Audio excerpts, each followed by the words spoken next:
গ্রাম বাংলার ঐতিহ্যের এবং সৌন্দর্যের এক বিশাল ভান্ডার সরিষা ফুল।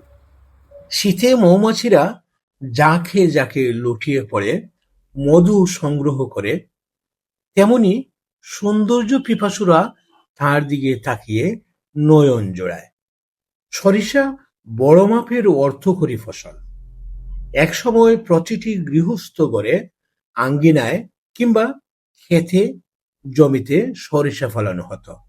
বছরের বেশিরভাগ সময় পরিবারের খাবার তেল ও গায়ে মাখার তেল তাতেই পাওয়া যেত, যা কিনা দুনিয়ার একমাত্র বিশুদ্ধ তেল। কেউ কেউ নিজের বাড়িতে পাতাগানিতে তেল উৎপাদন করে বাড়তি আয়ের ব্যবস্থাটুকু উপভোগ করতেন স্বাচ্ছন্দ্যে। কালের গর্বে অসাধু ব্যবসায়ীদের কুটচালে তা হারাতে বসেছে।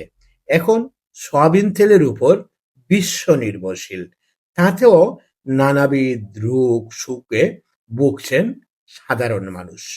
আসুন আমরা আবার ঘুরে দাঁড়াই, বিশুদ্ধ সরিষা তেল উৎপাদনে উদ্যোগী হই, স্বাস্থ্য সচেতনতা বাড়াই, আমাদের নিজেদের আয় নিজেরা বাড়িয়ে তুলি।